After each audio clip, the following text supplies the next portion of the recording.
Speaking of my own time as a pastor, I would say one of the things that always motivated me in my thinking was I wanted to err on the side of charity.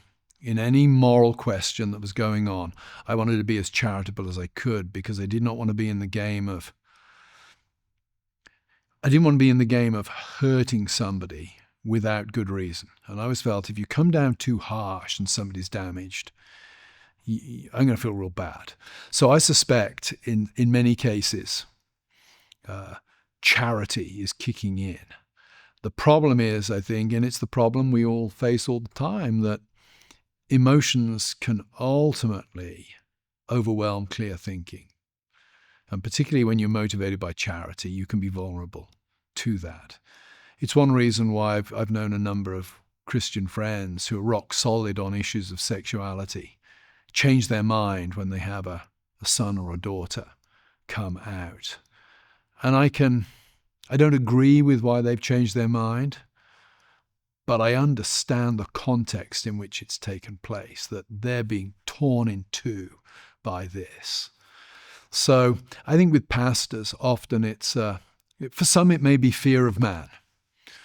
For others, I think it might be a misguided application of the charity principle. We're born sinful. We have a natural gravitational pull, if you like, towards rebelling against the standards that God has set for us. So there is a sense in which society as a whole will always drift, if unchecked, towards a kind of rebellion against Christian standards, against divine standards of identity and behavior. So on one level, I would say the church is not responsible for that. The church is the answer to that. It isn't part of the problem. On the other hand, it also has to be said that individual churches and denominations have been complicit in many of the changes that have happened in our society. Central to the New Testament's vision of the church as, I would say, an attractive body is the way it organizes its community. And it's to be a community marked by love. It's to continue that great emphasis in the Old Testament on hospitality, love for each other, love for the stranger. Christ himself says, by this will all men know that you're my disciples, by the love you have for each other. As Christians, we need to be very careful to make sure that we don't simply get our ideas right. Those ideas have to be embedded in a properly organized ecclesiastical community that demonstrates in the way we treat each other, not only in the arguments we use, but in the way we treat each other, that we truly understand what it means to be human beings made in the image of God.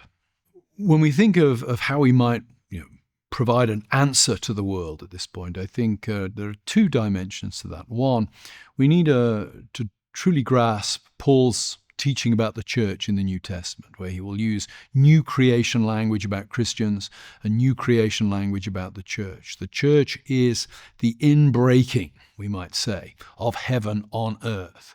May not feel like that in many of our experiences of it, and clearly, even as Paul himself writes to the church in the first century, these are churches often torn apart with terrible sin and disagreement.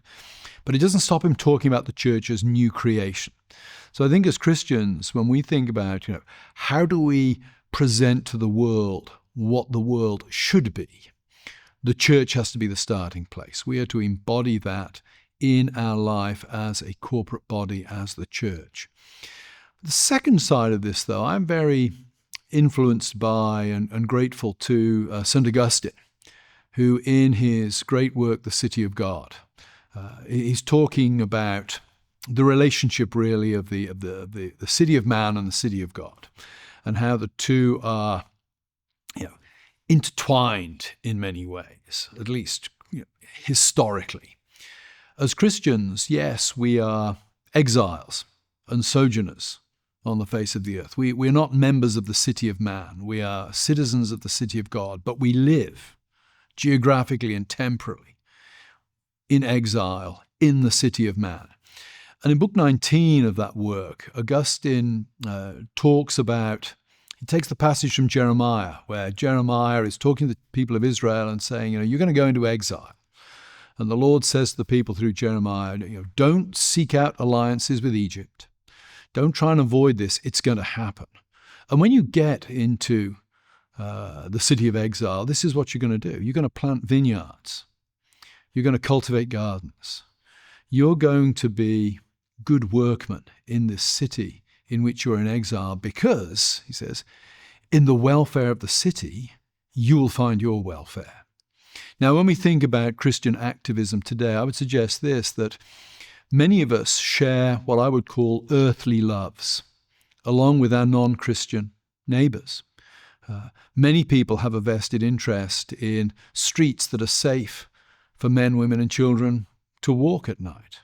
We have a vested interest in not having drug dealers in our neighbourhoods. We have a vested interest in not putting male rapists in women's prisons.